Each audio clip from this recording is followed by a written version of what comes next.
In 1985, a plane carrying one of America's first teen idols crashed in a Texas cow pasture, killing 7 people on board. Within hours, the media was blaming drugs. An 18-month investigation would prove them completely wrong. This is the story of Rick Nelson, a boy who grew up in America's living rooms, became rock and roll royalty, lost everything, and died in a tragedy the world would misunderstand for decades. Fame chose Rick Nelson before he had any say in the matter. Born Eric Hilliard Nelson on May 8, 1940, in Teaneck, New Jersey, he entered a world already built for him by his parents, Ozzie and Harriet Nelson, who'd made their names in entertainment long before he arrived. Ozzie led a successful big band while Harriet sang, and when radio gave way to television in the late 1940s, the Nelsons brought their family act to the new medium. The Adventures of Ozzie and Harriet premiered on October 3, 1952, putting 12-year-old Rick into American homes every single week, whether he wanted to be there or not. The show became a cultural institution, running 14 seasons and 435 episodes to become the longest-running live-action sitcom in television history at that time. Millions of viewers watched Rick grow up on their screens week after week, and John Gettle, Red Skelton's producer, once described a young boy as likable but odd, shy and introspective, mysterious and inscrutable. Severe asthma plagued him throughout childhood, and despite the wholesome image projected through television screens across America, he felt deeply uncomfortable with the life being constructed around him. Years later, he told L.A. Weekly that he hated school because it smelled of pencils and resented being forced to wake up early.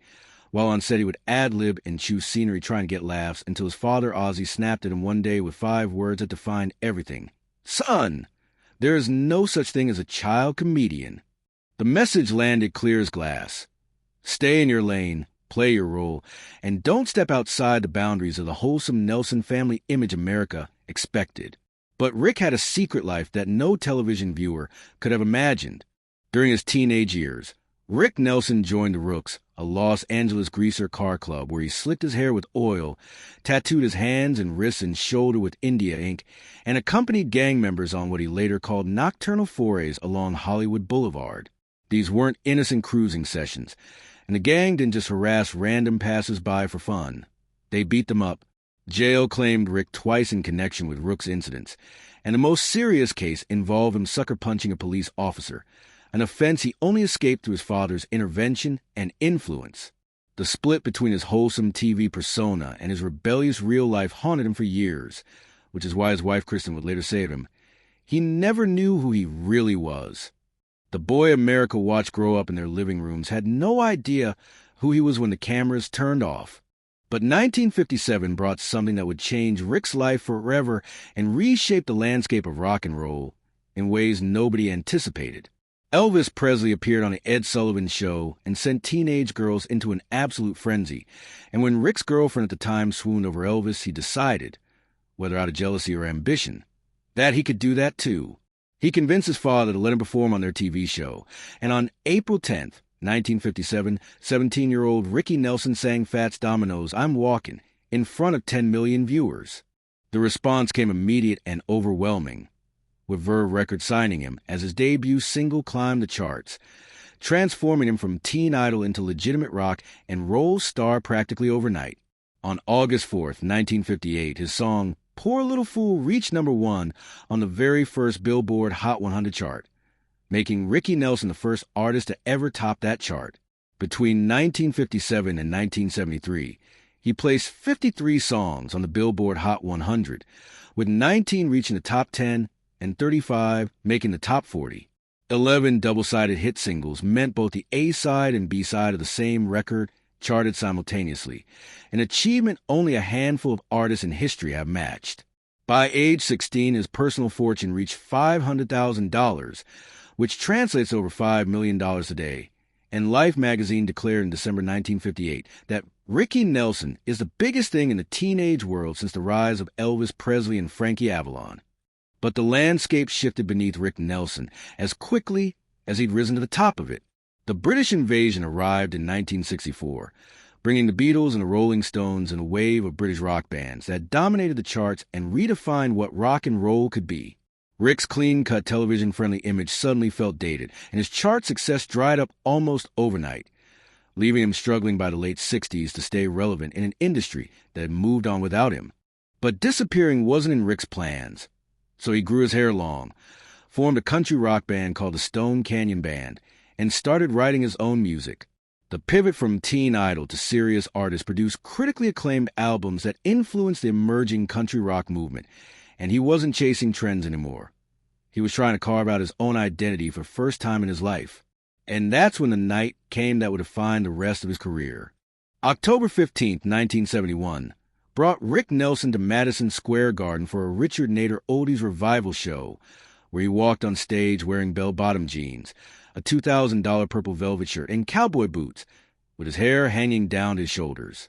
The crowd loved his opening numbers, responding enthusiastically to Hello, Mary Lou and Traveling Man. But here's the thing. Rick then transitioned to his current material, a Bob Dylan cover and the Rolling Stones' Honky Tonk Women, and the crowd turned on him like he committed some unforgivable sin. They booed, not with polite disapproval, but what witnesses described as a tsunami of boos that kept coming and coming. Rick finished his set, skipped the finale, and left the venue devastated. His reflection in Rolling Stone later captured the confusion. They kept looking at me and my long hair as if they couldn't believe I was the same person. Promoter Richard Nader explained it more bluntly. The people in Madison Square Garden weren't there to hear contemporary music, but to escape it, to return to a simpler time when Ricky Nelson wore clean-cut clothes and sang safe songs. That night Rick went home, sat at his piano, and channeled his humiliation into a song that would become his greatest achievement.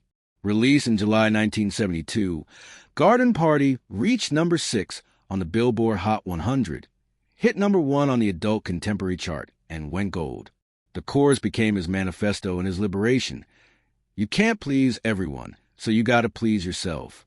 Bob Dylan, when asked to name his favorite song that mentioned his name in the lyrics, chose Garden Party. And Rick later called it the work that renewed my opinion of myself and what I should be doing. The boy who never knew who he was had finally found his voice. But his personal life was unraveling while his artistic life found its footing. Christmas Day 1961 brought 16-year-old Kristen Harmon into Rick's life when he was 21, and they married on April 20th, 1963, at St. Martin of Tours Catholic Church in Brentwood, Los Angeles, with Life magazine calling it the wedding of the year. Rick was 22, Kristen was 17, and already pregnant, which is why Rick later described it as a shotgun wedding.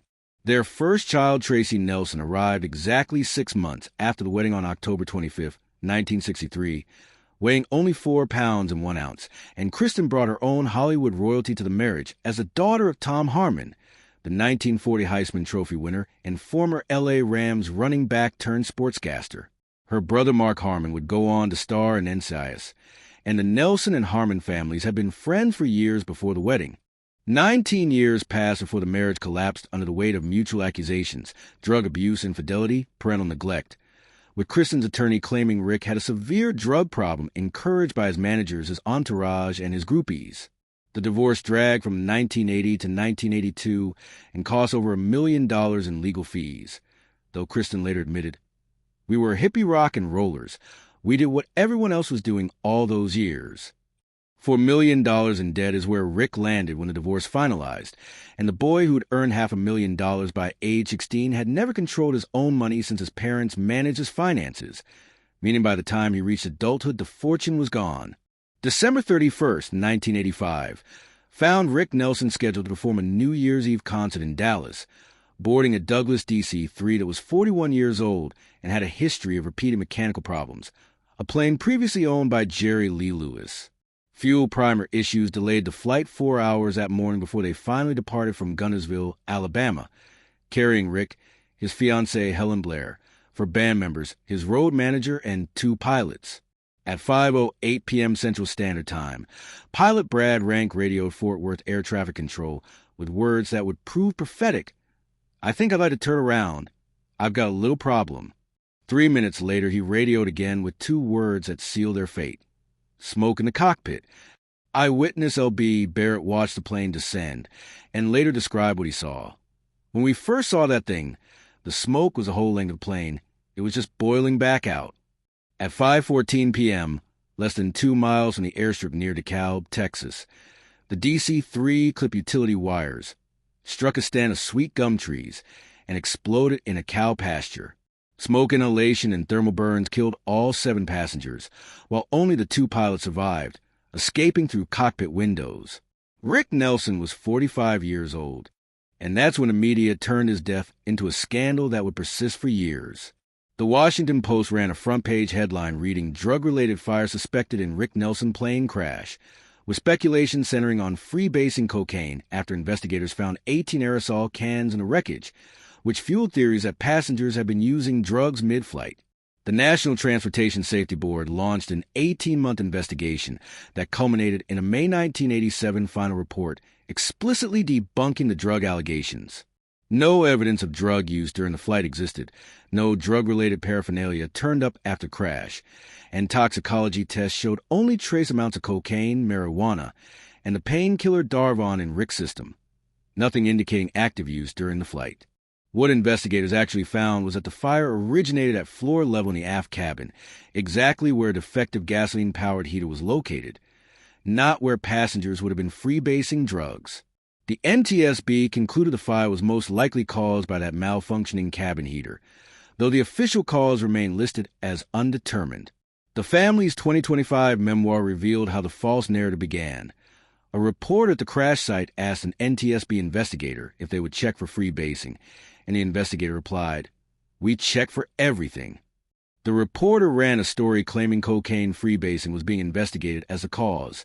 The story spread like wildfire, and Rick Nelson's death got remembered not for tragedy it was, but for a drug scandal that never happened. Dan Rather eventually interrupted a broadcast to say he would no longer fan the flames of the drug rumors, but by then the damage was done, and the lie had traveled around the world. Just 13 months after his death, on January 21st, 1987, Rick Nelson entered the Rock and Roll Hall of Fame with John Fogerty introducing him, while the Nelson family still holds a Guinness World Record for 3 generations in entertainment, a record that stands today. Gunnar Nelson later reflected on Garden Party by saying his father turned what could remain the darkest day of his life into his brightest shining moment, and maybe that's the best way to understand Rick Nelson's entire existence. His life was a series of contradictions that never quite resolved. The first teen idol in television history, who never knew who he really was.